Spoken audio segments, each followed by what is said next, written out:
Hi, my naam is Tiaan Gildnys en op hierdie tweede gedeelte van hierdie DVD wil ek met jou gesels oor wat ons noem die vrug van die Heilige Gees. Ons het op die eerste gedeelte van die DVD gekyk na die feit dat ons vervolg gaan word ter wille van Jesus Christus se naam, ons op pad saam met hom stap. En op hierdie gedeelte gaan ons kyk dat ons nog steeds, al word ons so vervolg, die vrug van die Heilige Gees kan dra. Dit gaan nog steeds alles net oor Jesus, so kom ons bid ook oor hierdie gedeelte in Jesus se naam. Vader, in die magtige naam van Jesus wil ons U loof, prys en eer. Dankie dat U ons leer uit U woord uit en ons wil vra Heilige Gees dat U my ook op hierdie gedeelte van die DVD net uit die pad uit sal vat, dat U die een sal wees wat spreek, dat ek nie sal spreek nie, dat U harte sal oopmaak vir hoe groot U vrug van die Heilige Gees is en hoe U wil hê daardie vrug in ons lewens moet groei en dat daardie vrug nog meer vrug sal dra. En dankie Here dat ons die mag het om elke mag van Satan te bind wat gedagtes wil aftrek of aandag wil wegtrek waar mense hierdie DVD gaan kyk of waar ons nou besig is met die opname. Here Jesus, ons vra dat U persoonlik by ons almal teenwoordig sal wees en dankie dat ons weet die woord sê dit sal so wees. Praat nou met ons Here want ons wil hoor wat U vir ons wil sê in Jesus se naam. Amen. Soos ek reeds in die eerste gedeelte van die DVD gesê het, my aanhalings kom uit die 1933-53 vertaling van die Bybel uit. En julle ken ook hierdie versie wat ek nou weer vir julle wys, maar ek wil graag hierdie vers met in jou hart gaan lê. 2 Korintiërs 1:13 daar op die skerm, want ons skryf aan julle niks anders as wat julle lees of ook verstaan nie. En ek hoop dat julle dit ook tot die einde toe sal verstaan. So dit beteken as my Bybel sê, ons is in 'n worstelstryd teen bose geeste in die lig, dan is dit presies wat dit beteken. As my Bybel sê Jesus uit 'n maagd gebore is, dit presies wat dit beteken. Maar net so kan ons ook die betrokke aspekte nou lees, wat ons nou op hierdie deel van die DVD gaan kyk oor die vrug van die Heilige Gees. Ons kan dit lees soos dit daar staan, ons kan dit verstaan soos dit daar staan, en dit kan in my hart gaan lê, en ek kan sê, Here, maar ek weet, U wil hê ek moet so lewe, U wil hê ek moet daardie tipe vrug dra, want ons skryf aan julle niks anders wat julle lees of ook verstaan nie, maar ek vra ook altyd vir die Heilige Gees, om die dieper geestelike betekenisse aan my te openbaar, want 2 Korintiërs 3 vers 5 en 6 sê, die letter maak dood, maar die Gees maak lewend, so, dit kan of vir my dooie letters bly, of ek kan vir die Gees gaan vra om dit aan my te openbaar, want Jesus het ons gewaarsku in Matteus 22 vers 29, waar hy gesê het, julle dwaal, omdat julle die skrifte nie ken nie, en ook nie die krag van God nie. My vriende en vriendin, as ek en jy die skrifte gaan leer ken, gaan ons die krag van God leer ken. Dan gaan ons ook vir die Satan kan sê, Satan, daar staan geskrywe. As hy my finansies aanval, gaan ek vir hom sê, Satan, daar staan geskrywe. As hy my huwelik aanval, gaan ek sê, Satan, daar staan geskrywe. As hy my kinders aanval, gaan ek sê, Satan, daar staan geskrywe. Maar hoe kan ek vir hom sê, Satan, daar staan geskrywe? Ek het die mag om op jou te trap, as ek nog nie die betrokke teksvers gelees het wat dit sê nie. Lukas 10 vers 19. Daarom is dit nodig dat ons die teksverse moet kan lees. Daarom is dit nodig dat ons die skrifte moet ken, sodat ons ook die krag van God kan leer ken, sodat ons hom kan weerstaan, want hierdie is die swaard van die Gees waarmee ons moet beklei. Maar ek moet my swaard skerp maak deur om te lees dag in en dag uit, en ek moet dit bepeins dag en nag, as 'n klomp teksverse wat dit vir my sê. Maar ons moet ophou om te dwaal, omdat ons nie die skrifte ken nie. En ons moet ook besef, ons kan nie die hele skrif uitleer oor enige betrokke aspek. En ons lees dit in 2 Timoteus 3 vers 16 en 17, wat sê, die hele skrif is deur God ingegee, en is nuttig tot lering, tot weerlegging, tot teregwysing, tot onderwysing in die geregtigheid, sodat die mens van God volkome kan wees, vir elke goeie werk volkome toegerus. Daarom kan ek ook uit die hele skrif uit leer, rondom hierdie belangrike aspek van die vrug van die Heilige Gees, die vrug wat ek en jy moet dra, en hoe ons dit vir die wêreld moet wys. En ek moet nie sekere gedeeltes uit die Bybel uit wil uitskeer nie, maar ek moet kan sê, maar Vader, U het die hele skrif ingegee, leer my daaruit, Here, leer my uit die hele skrif uit hoe om te lewe as kind van God, sodat ek 'n voorbeeld kan wees vir die ander daar buite. Maar wie is die groot leermeester wat my leer? Die Heilige Gees is. En die Bybel sê dit vir my baie duidelik. Kom ons lees saam in 1 Johannes 2 vers 26 en 27. Dit het ek aan julle geskrywe met betrekking tot die wat julle mislei. En die salwing, dis die Heilige Gees, wat julle van hom ontvang het, bly in julle. En julle het nie nodig dat iemand julle leer nie, maar soos dieselfde salwing julle aangaande alles leer, so is dit ook waar en geen leuen nie. En soos die julle geleer het, so moet julle in hom bly. Jy sien, as ek en jy begin luister hoe die Heilige Gees ons leer uit die woord van God uit, as ons dit in ons gees begin ontvang, dan gaan ons weet, hy gaan ons in die volle waarheid lei. Die Heilige Gees sal ons nooit op 'n dwaalweg vat nie. Die Heilige Gees sal ons nooit op paaie vat wat nie van God af is nie. Hy sal ons in die volle waarheid leer. En as hy my in die volle waarheid geleer het, moet ek in daai volle waarheid bly. Ek moet nie allerlei ander goeders gaan dink nie, maar wat lekker is is dat ons nog steeds by mekaar kan leer. Die Heilige Gees kan nog steeds 'n mens na jou toe stuur, wat sekere kennis het wat jy nie het nie. Die Heilige Gees kan nog steeds mense na my toe stuur, of hy kan my na jou toe stuur, met kennis wat jy nie het nie, wat ek dalk het. Of jy dalk kennis wat ek nie het nie, en ons kan by mekaar leer, en ons kan ons stukkies kennis wat ons het, kan ons by mekaar aanpas, en ons kan hierdie groter legkaart al hoe duideliker sien. Ons kan God se prentjie al hoe duideliker sien, en ons gaan die volle waarheid al hoe duideliker begin waarneem in Christus. En hoe meer ons dit waarneem en ons weet is in Christus wat hierdie volle waarheid is, want hy is die weg, die waarheid en die lewe. En onthou, as jy hom nog nie aangeneem het as die weg, die waarheid en die lewe nie, aan die einde van hierdie DVD sal daar 'n gebed wees wat jy kan bid. Moenie vandag die verkeerde keuse maak nie. Gee vandag jou lewe vir Jesus, want daar's 'n ewige heerlikheid wat vir jou voorlê. En dan kan jy ook die vrug van die Heilige Gees begin dra. Maak nie saak wat die tipes vervolginge is wat jy alreeds sal moet verduur saam met Jesus nie. Die vrug wat jy gaan dra gaan vir die wêreld wys, maar hier is 'n man van God, hier is 'n vrou van God wat deur vervolginge heen nog steeds vrug vir Jesus dra. Maar kyk net aan die volgende vers oor die feit dat die Heilige Gees ons leer. Dis Johannes 16 vers 13 en 14 wat sê, maar wanneer hy gekom het, die Gees van die waarheid, sal hy julle in die hele waarheid lei, want hy sal nie uit homself spreek nie, maar alles wat hy hoor, sal hy spreek, en die toekomstige dinge aan julle verkondig. Hy sal my verheerlik, dis Jesus wat hier praat, so hy sê die Heilige Gees sal hom wat Jesus is verheerlik, omdat hy dit sal neem uit wat aan my behoort en aan julle verkondig. Dit sê ons vir my duidelik, dat die Heilige Gees dit wat aan Jesus behoort, die hele waarheid rondom Jesus, aan ons sal kom verkondig. En dan moet ons in daardie volle waarheid bly, in daardie volle waarheid lewe. En as ons dalk nog nie heeltemal daar is wat ons moet wees nie, vra ek, Here help my, gee my u krag. Here, as dit nodig is, snoei my. Snoei is nie altyd lekker nie, maar snoeiproses bring altyd nuwe groei mee. So laat die Heilige Gees ook in jou hart val, ook in jou hart spreek rondom hierdie dinge vandag in Jesus se naam. Nou gaan ons kyk na die duif as 'n simbool van die Heilige Gees. En die teksvers wat ons die duidelikste tog maar altyd in die Bybel kry, is Lukas 3 vers 21 en 22. En toe die hele volk gedoop en Jesus ook gedoop is, en hy besig was om te bid, het die hemel oopgegaan en die Heilige Gees het in liggaamlike gedaante soos 'n duif op hom neergedaal. En 'n stem het uit die hemel gekom wat sê, U is my geliefde seun, in U het ek 'n welbehae. Het is interessant om te let, dat is die enigste plek in die Bybel waar ons lees dat die duif in hierdie fisiese gedaante afgekom het, en dis in die vorm van 'n duif. Nou hoekom juis 'n duif? Wat is so belangrik oor 'n duif? Kom ons kyk na die paar volgende gedagtes. Daar is geen dier meer skadeloos en onskuldig as die duif nie. Net so is die Gees van God. En net so moet ons as kinders van God wees, skadeloos soos 'n duif. Die duif word ook gesien as simbool van reinheid, suiwerheid, sagtheid, onskuld, sagmoedigheid en teerhartigheid, net soos wat ons verlosser Jesus is. In die Bybel was dit ook die enigste voël wat gebruik was as 'n offer. Kom ons kyk na die teksverse. Levitikus 1 vers 14 sê, en as sy offer aan die Here 'n brandoffer is van voëls, moet hy sy offer bring van tortelduwe of van jong duwe. En in Matteus 10 vers 16 sien ek ook dat Jesus gee opdrag aan sy disippels en dan sê hy, kyk, ek stuur julle so skape onder die wolwe in. Wees dan versigtig soos die slange en opreg soos die duwe. Dis daar baie duidelik, dis 'n simbool van sagmoedigheid, 'n simbool van iets wat ook geoffer is voor God en 'n simbool van teerhartigheid, soos wat die Heilige Gees en soos wat Jesus Christus is. 'n Ander interessante ding om te onthou van die duif is, die duif het 9 penvere aan elke kant. Dit is verwysend na die 9 gawes van die Gees aan die een kant en die 9 eienskappe van die vrug van die Gees aan die ander kant. Die duif staan op 2 pote en dit verwys na die Ou en die Nuwe Testament. Die oë van die duif is merkwaardig. Dit kan net op een plek op 'n slag fokus. So moet ons as kinders van God net op Jesus Christus fokus. Ons sien in die Bybel dat Jesus, die bruidegom, en sy bruid se oë ook vergelyk word met 'n duif. Hooglied 5 vers 12 sê, sy hoof, dis nou die bruidegom, is goud, suiwer goud. Sy haarlokke is golwende, swart soos 'n raaf. Sy oë soos duwe by waterstrome, in melk gewas, sittend by 'n volle bron.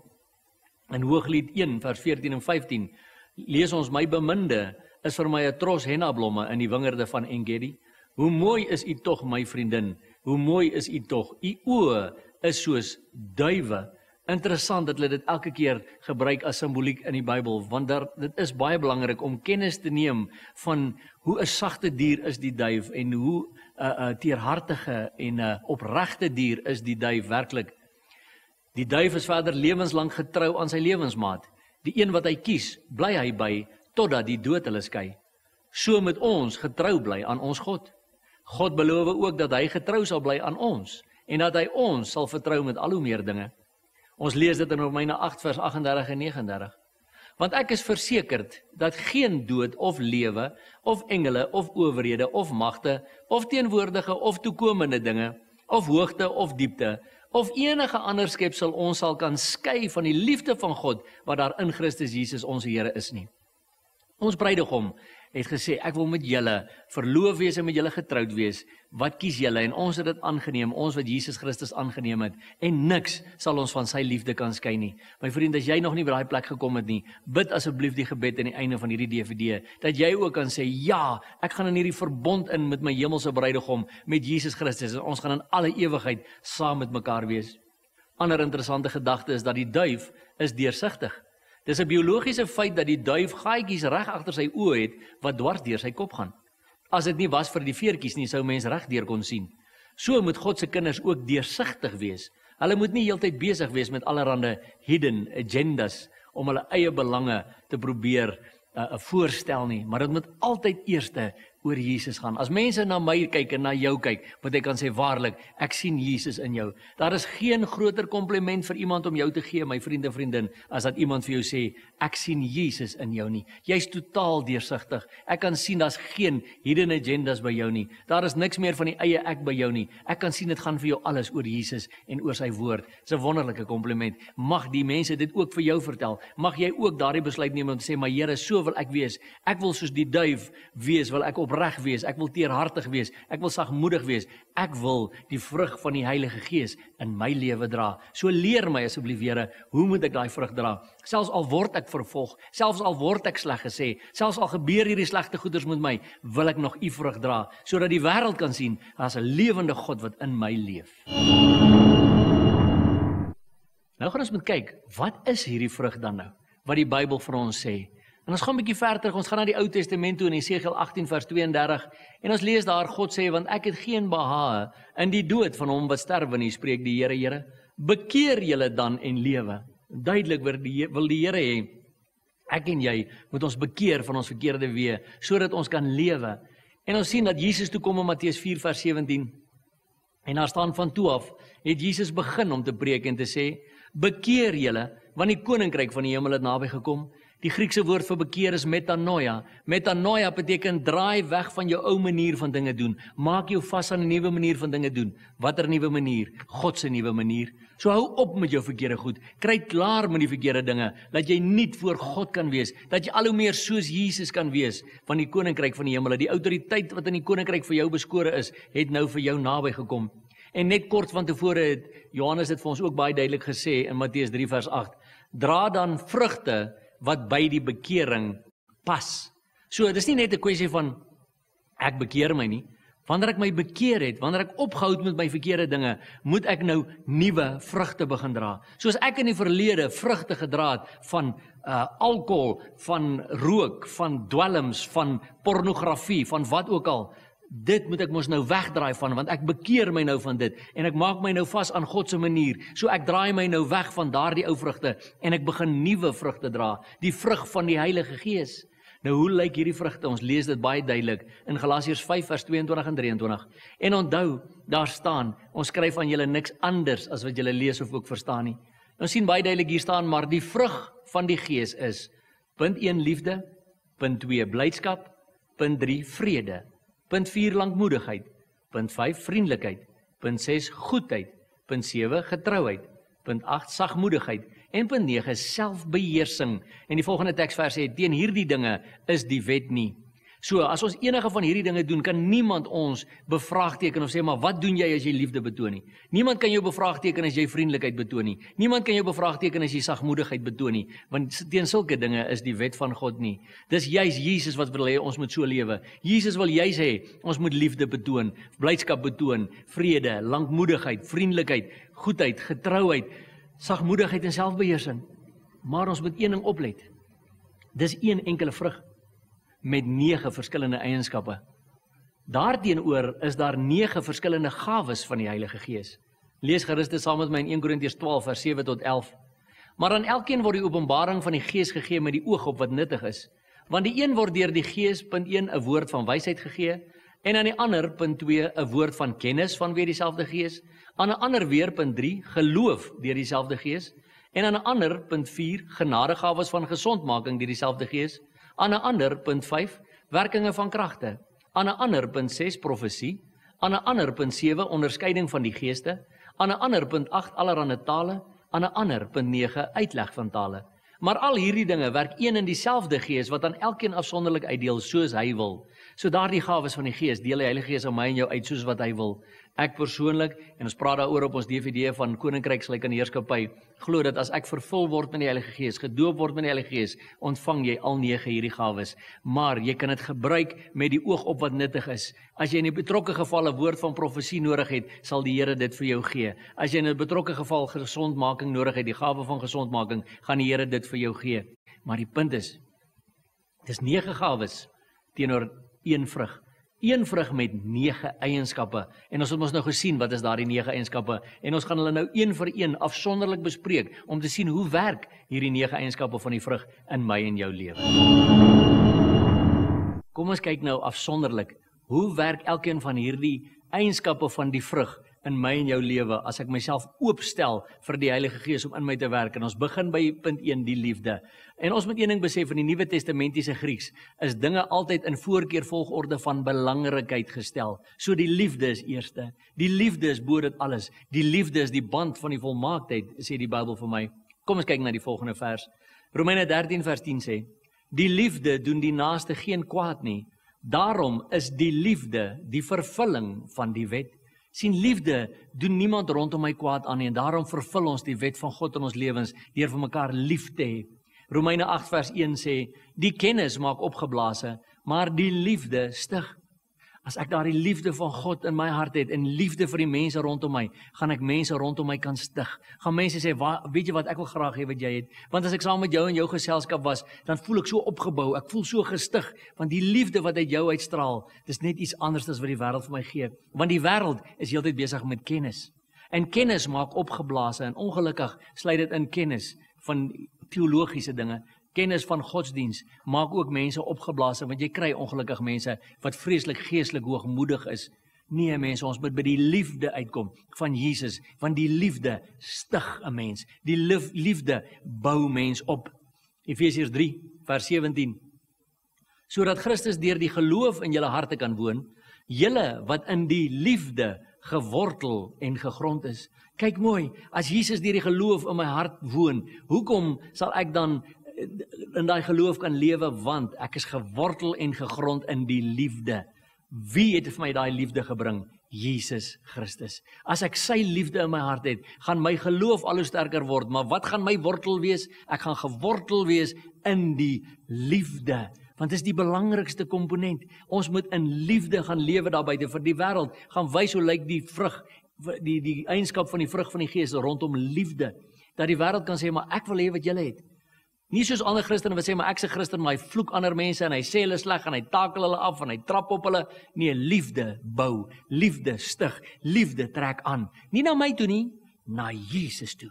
Liefde, die liefde wat uit my en jou uit kan straal, kan mense na Jesus toe trek. Dit moet nooit mense na ons toe trek nie. Dit moet mense na Jesus toe trek. Ja, hulle kan nader aan ons kom en hoe nader aan ons kan kom, kan hulle al hoe meer die liefde van Jesus by ons ervaar en dan al hoe nader aan hom wil wees. Want hulle gaan sê, maar ek wil hê wat jy het. Ek wil groei soos wat jy groei. Wat maak dat jy so groei? Oor die liefde van Jesus. Kom ek vertel jou van die liefde van Jesus, want dit gaan alles oor die liefde. Dat maak dat jy vrug dra. Die liefde wat uit jou uitborrel, maak dat jy vrug dra daar buite. Dat jy betrokke wil wees in jou gemeenskap, by die armes, die siekes en die weduwees en die wese. Almal rondom jou, want die liefde van Jesus in jou dring jou. Dis 'n wonderlike liefde, want Jesus het hierdie wêreld met liefde kom wen. Ons moet dit besef. Hy het nie hierdie wêreld met oorlog kom wen nie. Jesus het die wêreld oorwin deur liefde. Daarom moet ons die liefde aan almal rondom ons toon. 1 Korintiërs 13 vers 1 tot 8. Al sou ek die tale van mense en engele spreek en ek het nie die liefde nie, dan het ek 'n klinkende metaal of 'n luidende simbaal geword. Die liefde is lankmoedig en vriendelik. Die liefde is nie jaloers nie. Die liefde praat nie groot nie, is nie opgeblaase nie, handel nie onwelvoeglik nie, soek nie sy eie belang nie, word nie verbitterd nie, reken die kwaad nie toe nie, is nie bly oor die ongeregtigheid nie, maar is bly saam met die waarheid. Dit bedek alles, glo alles, hoop alles, verdra alles. Die liefde vergaan nimmer meer. Jy sien, want daardie liefde van ons is gewortel en gegrondves in Jesus Christus en hy bestaan ewiglik. En as hy in my en jou woon en ek en jy het hom aangeneem, dan is dit ewig saam met ons. Dan weet ons kan in hierdie liefde in alle ewigheid wees, want die liefde bestaan in alle ewigheid. Dit vergaan nimmer meer. Die tweede deel is blydskap, die tweede eienskap van die vrug. 1 Korintiërs 16 vers 26 en 27 sê, maar die Here het die hemele gemaak, majesteit en heerlikheid is voor sy aangesig, sterkte en blydskap is in sy woonplek. Waar is blydskap? In God se woonplek. Waar woon God vandag ook? In my en jou. So waar moet daar die blydskap wees? In my en jou. Nehemia 8 vers 11. Wees dan nie bedroef nie, want die blydskap in die Here, dit is julle beskutting. Wat is my en jou beskutting? Die Engelse Bybel sê, the joy of the Lord is my strength. So blydskap beskerm my, blydskap beskut my, joy is my krag, is my strength. Daarom as die Satan my en jou blydskap kan steel, as hy ons vreugdeloos kan maak, as hy ons bitter kan maak, as hy ons onvergewensgesind kan maak, dan het hy ons beskutting gesteel, dan het hy ons krag gesteel, want die blydskap in die Here, dis my beskutting, dis jou beskutting, dis wat blydskap vir my en jou doen, as ons werklik hierdie vrug van die Heilige Gees dra, daardie eienskap van blydskap wat deel is van hierdie vrug wat ek dra, dat mense gaan sê, maar hoekom het jy altyd 'n smile op jou gesig? Maak nie saak wat om jou gebeur nie, jy glimlag altyd. Sê ek, die blydskap van die Here is my beskutting. Sefanja 3 vers 17. Die Here jou God is by jou, 'n held wat verlossing skenk. Hy verheug hom oor jou met blydskap. Hy swyg in sy liefde, hy juig oor jou met gejubel. Kyk wat doen God. Hy verheug hom oor my en jou met blydskap. So dieselfde blydskap wat in my en jou is in God ook, want dit kom van hom af. Hy is immers die bron van alle blydskap. En onthou, blydskap is in sy woning, en hy woon ook nou by my en jou. Daarom moet ek en jy in daardie blydskap gaan lewe, nie teenstaande vervolginge. As jy na ander teksverse in die Bybel gaan kyk, ons het nou die eerste gedeelte van hierdie DVD gepraat van vervolg ter wille van sy naam. As jy na ander teksverse gaan kyk in die woord, gaan jy sien dat die disippels was bly dat hulle ter wille van sy naam oneer kon ly. Dit is blydskap in my om te sê, dankie Here, dat ek ter wille van u naam vervolg word, ter wille van u naam sleg gesê word, want ek weet, dit beteken my loon is groot in die hemel. Dis 'n blydskap wat in my borrel, want hierdie vrug van die Gees in my sê, wees bly as hulle jou sleg sê, want dit beteken jy het iets wat hulle nie het nie. Dit beteken jy het iets wat hulle graag sal wil hê. En nou is die probleem vir hulle, dat jy het nou begin groei en groei en groei, en hulle voel nou, dat jy is nie meer op hulle level nie. So in steede daarvan dat hulle self opbring na jou vlak toe saam met God, probeer hulle jou afbring na hulle vlak toe, deur jou sleg te sê of jou te vervolg. Moenie laat dit jou aftrek nie. Laat die blydskap in die Here jou beskutting bly. Romeine 14 vers 17. Want die koninkryk van God is nie spys en drank nie, maar geregtigheid en vrede en blydskap in die Heilige Gees. Kan jy sien? Dit is waaroor die koninkryk van God gaan. Geregtigheid en vrede en blydskap in die Heilige Gees. Dat ek bly kan wees oor die dinge wat rondom my gebeur. Die derde een is vrede. Numeri 6 vers 26, daar die priesterlike seën wat Moses hulle uitgespreek het, sê die Here sal sy aangesig oor jou verhef en aan jou vrede gee. Want Jesus is die vredevors. En hy lewe in my en jou en hy wil hê ek en jy moet in vrede kan lewe. In Jeremia 29 vers 11 lees ons, want ek weet watter gedagtes ek aangaande julle koester, spreek die Here, gedagtes van vrede en nie van onheil nie, om julle 'n hoopvolle toekoms te gee. Ons het hierdie hoopvolle toekoms om in alle ewigheid saam met Jesus te wees. Daarom het God gedagtes van vrede oor my en jou. Hy is nie kwaad nie, hy het nie onstuimige gedagtes oor my en jou nie. Hy het gedagtes van vrede en vir hierdie hoopvolle toekoms wat ons saam met hom gaan wees. Romeine 8 vers 6. Want wat die vlees bedink is die dood, maar wat die Gees bedink is lewe en vrede. Jy sien, as ek en jy in die Gees wandel, as ek en jy elke dag lewe en ons word deur die Heilige Gees van God gelei, wat gaan ons bedink? Lewe en vrede. Ek gaan nie met almal wil beklei nie, ek gaan in vrede wil lewe met almal. As hulle wil beklei, seën ek hulle. As hulle wil vloek, seën ek hulle, want ek is in die vrede van die Here. Want Filippense 4:7 sê, en die vrede van God, wat alle verstand te bowe gaan, sal julle harte en julle sinne bewaar in Christus Jesus. Kyk mooi, wie se vrede? Die vrede van God. Wat doen? Wat alle verstand te bowe gaan. Jy sien, in baie gevalle gaan jy in 'n situasie sit, wat jy moet wonder, moet jy skuif van werk, moet jy jou huis verkoop, moet jy wat ook al, en jy besluit, wow, ek het vrede, ek moet waai. En jou mense sê vir jou, jy's mal, jy kan nie nou waai nie, wat gaan aan, jy's nou op die verkeerde plek, moenie dit so doen nie. Dan weet jy mos, daai vrede wat jy het, is besig om hulle verstand te bowe te gaan. Dan weet jy, dis 'n vrede wat van God afkom, en dit sal jou hart en jou sinne bewaar. Die volgende ene is lankmoedigheid, of geduld in ander woorde. Efesiërs 4:1-2 sê, ek vermaan julle dan, ek die gevangene in die Here, om te wandel waardig die roeping waarmee julle geroep is, met alle nederigheid en sagmoedigheid, met lankmoedigheid, terwyl julle mekaar in liefde verdra. Kyk mooi wat sê Paulus, hy sê ons moet in sagmoedigheid en lankmoedigheid met mekaar omgaan. Ons moet waardig die roeping waarvoor ons geroep is wandel. En as ons waardig daardie roeping wandel, gaan ons in geduld wandel. Gaan ons geduldig wees met die mense rondom my, met my mede-Christene, wat dit dalk nie sien soos ek nie, wat dalk nie saamstem met wat ek sê nie, maar ek gaan geduldig teenoor hulle wees. Kolossense 3:12. Beklee julle dan, kyk mooi, dis soos klere wat ek moet aantrek. Beklee julle dan as uitverkorenes van God, heiliges en geliefdes, met innerlike ontferming, goedertierenheid, nederigheid, sagmoedigheid, lankmoedigheid. Dit beteken, daai geduld moet soos 'n kleed om my wees. Daar moet nie 'n perk aan my geduld wees nie, daar moet nie 'n limit aan my geduld wees nie. 2 Timoteus 3:10. Maar jy het my navolger geword in leer, lewenswandel, planne, geloof, lankmoedigheid, liefde en lydsaamheid. So moet ons ook navolgers van Christus wees, ook in die lankmoedigheid wat ons betoon, in die lewenswandel wat ons lewe, die leer wat ons mense leer, die geloof wat ons het, maar die lankmoedigheid moet ook 'n voorbeeld wees vir die ander. 2 Timoteus 4:1-2. Ek besweer jou dan voor God en die Here Jesus Christus, wat die lewende en die dode sal oordeel by sy verskyning in sy koninkryk. Verkondig die woord, hou aan tydig en ontydig, weerlê, bestraf, vermaan, maar kyk hoe moet ons dit doen? In alle lankmoedigheid en lering. So ja, ek moet die woord van God verkondig, tydig en ontydig. Ek moet mense vermaan, ek moet hulle bestraf as dit nodig is. En al hierdie goeders moet ek doen, hoe? In lankmoedigheid, geduldig met hulle en om hulle te leer. Ek moet nie net die hele tyd wil beklei en hulle koppe afbyt nie. Die volgende eienskap van die vrug van die Gees is vriendelikheid. 2 Korintiërs 6:3-7 sê, maar in alles beveel ons aan as dienaars van God. Met baie geduld, in verdrukkinge, in node, in benoudhede, in arbeid, in slapelose nagte, in reinheid, in kennis, in lankmoedigheid, in vriendelikheid, in die Heilige Gees, in ongeveinsde liefde, in die woord van waarheid, in die krag van God.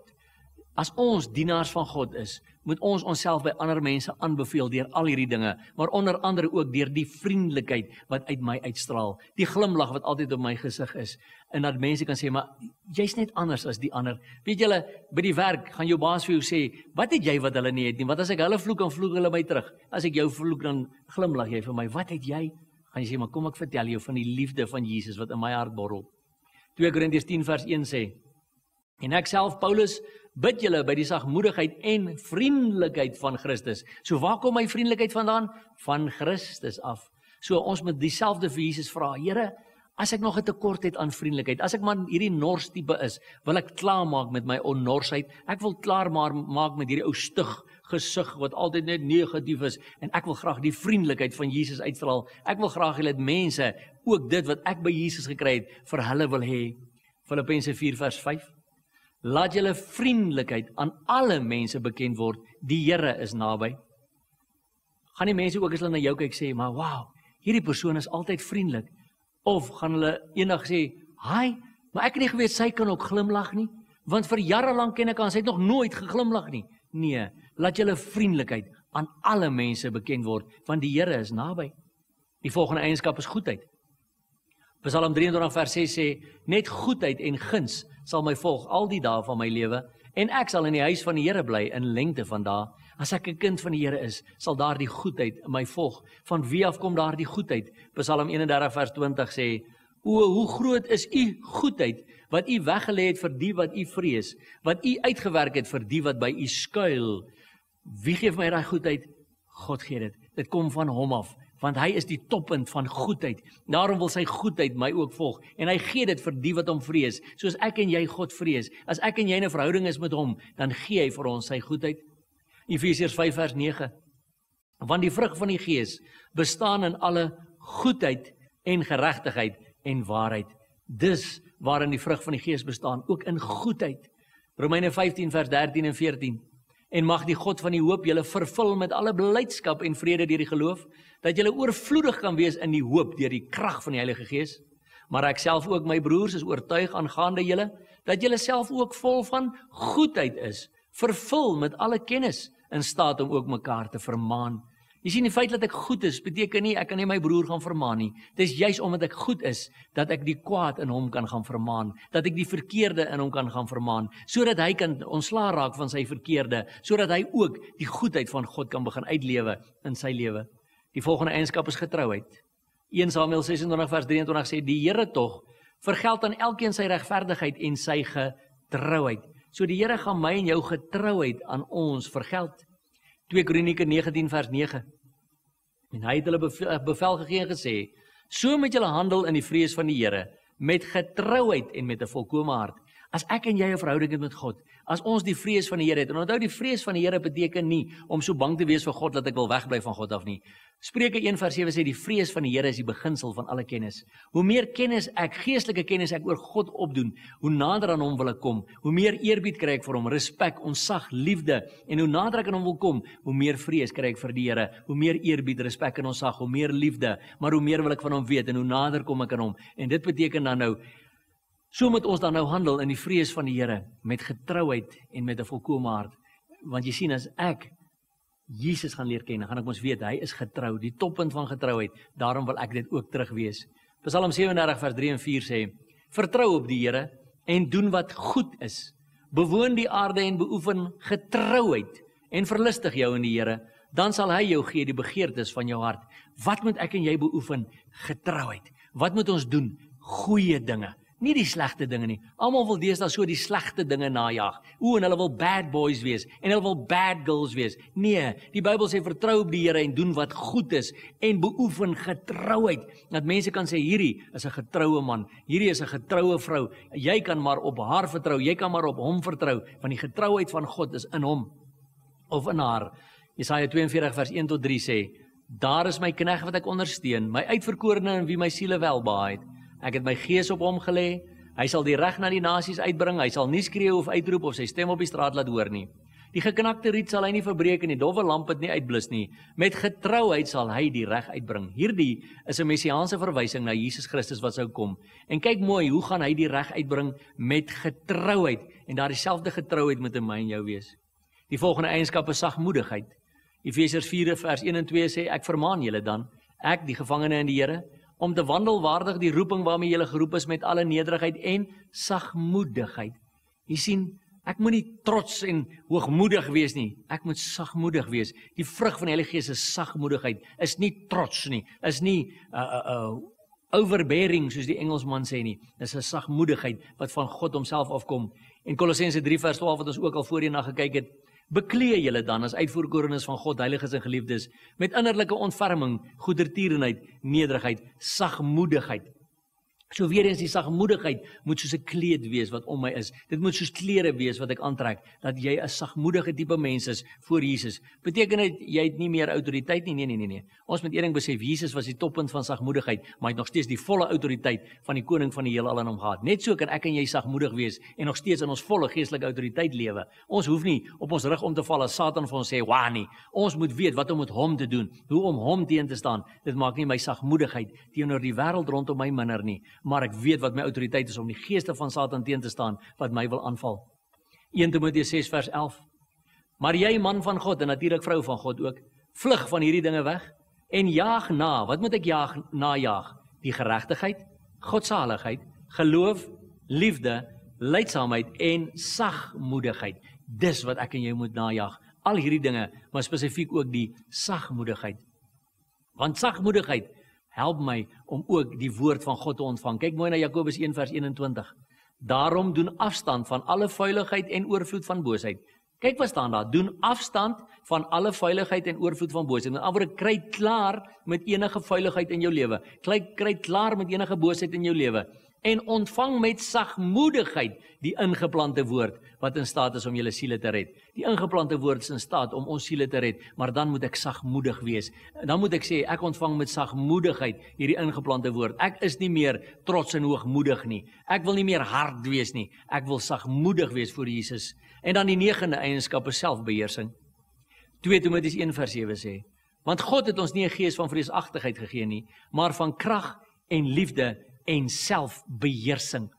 En dit beteken presies wat dit sê, dat ek myself, my eie ek moet kan beheer, dat ek my lippe moet kan beheer, dat ek my gedagtes moet kan beheer, dat ek selfbeheersing moet kan uitoefen in die alledaagse lewe rondom my. Hoe kan ek dit doen? Net in die krag van die Heilige Gees, want Filippense 4 vers 13 sê, ek is tot alles in staat, deur Christus wat my die krag gee. 2 Petrus 1 vers 5 tot 8 sê, en juist daarom ook moet julle met aanwending van alle ywer by julle geloof voeg die deug, en by die deug die kennis, en by die kennis die selfbeheersing, en by die selfbeheersing die lydsaamheid, en by die lydsaamheid die godsvrug, en by die godsvrug die broederliefde, en by die broederliefde die naaste liefde. Want as hierdie dinge by julle aanwesig is en toeneem, met ander woorde ook my selfbeheersing, dan laat dit julle nie ledig of onvrugbaar tot die kennis van ons Here Jesus Christus nie. Sien, as ek selfbeheersing begin toepas, begin ek ook al hoe meer soos Jesus word, begin ek al hoe meer kennis opdoen van hoe hy is. Hierdie is die 9 eienskappe van hierdie vrug. Dis hoe die vrug van die Heilige Gees lyk. Hy het hierdie 9 eienskappe, my vriend. Vra vir jouself die vraag af. Tot watter mate is die vrug in jou lewe al besig om hierdie 9 eienskappe te wys? Want 'n vriend het eendag vir my gesê, Tiaan, jy moet besef, jy sal nie groei tot 'n volgende geestelike level, 'n volgende geestelike vlak, 'n dieper geestelike belewenis, as daar nog beperkings is op die vrug van die Heilige Gees in jou lewe nie. Jy gaan nie groei na die volgende vlak in jou geestelike belewenis, as daar nog 'n beperking op jou liefde is nie. Jy gaan nie groei na die volgende vlak van geestelike belewenis, as daar nog 'n beperking op jou geduld is nie, as daar nog 'n beperking is op jou sagmoedigheid nie, as daar nog 'n beperking is op jou vriendelikheid nie. So my vriend en vriendin, vra jouself die vraag af, is daar nog perke aan die vrug in jou lewe, of laat jy die Here al toe om al hoe meer daai perke weg te vat en sê, Here, my liefde is grensloos vir almal rondom my. My sagmoedigheid is grensloos, is perkeloos. Wat is besig om in jou lewe te gebeur? Is jy bereid om vir die Here te sê, Here, ek sien nou ek het nie hierdie vrug gedra nie. Geef vir my ook hierdie vrug asseblief, laat ek hierdie eienskappe ook vir die wêreld daar buite kan begin wys. Dat die wêreld ook kan sê, maar ek wil hê wat jy het. Ek wil daai vrugte hê wat jy het. Ek wil nie meer die bad vrug, die bad boy vrugte of die bad girl vrugte hê nie. Ek wil nie meer die vrugte van duisternis dra nie. Ek soek daai vrug wat jy het. Wow, want ek sien daai vrug van jou het die wonderlikste eienskappe. Die eienskappe wat ek wil hê, want ek weet hierdie gees binne my roep uit na God en dit is God se gees daai. Dis God se vrug daai. Haai, weet jy wat? Help my om ook daai vrug te kry en sê kom ek bid saam jou. Kom ek vra jou, gee jou hart vir Jesus en begin 'n pad saam met Jesus loop. Al word jy vervolg, dra hierdie vrug. Al word jy sleg gesê, bly vriendelik. Al word jy hoe in die rug gesteek, bly sagmoedig. Doen wat Jesus wil hê jy moet doen. Neem nog steeds jou geestelike autoriteit op teen die geestelike aanslae wat kom, maar wys hierdie vrug vir 'n stikkende wêreld sodat hulle ook daai vrug sal wil dra in hulle lewens. Ek wil afsluit nou met die gedagte dat ek en jy moet aanhou om vrug te dra. Ons moet nie ophou om vrug te dra nie. Lees saam met my Johannes 15 vers 2 wat sê, elke loot wat in my nie vrug dra nie, neem hy weg. En elke loot wat vrug dra, die maak hy skoon, sodat dit meer vrug kan dra. So wat doen God met my en jou? Hy maak ons skoon, sodat ons meer vrug kan dra. Daai skoonmaakproses sluit in dat ek partykeer bietjie gesnoei word. En partykeer gebruik hy klein skertjies, en partykeer gebruik hy groot skerre, om die ou dooie stompe af te sny. En dit is baie keer seer, as ek so gesnoei word, maar die snoeiproses bring meer vrug. Ek kan meer vrug dra.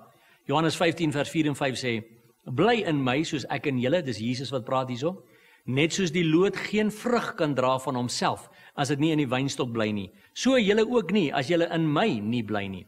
Ek is die wynstok, julle die lote. Wie in my bly en ek in hom, hy dra veel vrug. Want sonder my kan julle niks doen nie.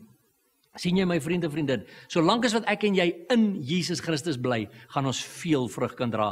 Maar as ons nie in Jesus bly nie, as ons eie dinge wil gaan doen, gaan ons geen vrug kan dra nie. En die wêreld gaan vir ons intrek en jou vyand gaan ons vernietig daardeur. Johannes 15 vers 8 sê Jesus, hierin is my Vader verheerlik, dat julle veel vrug dra en julle sal my disippels wees. Wat verheerlik die Vader?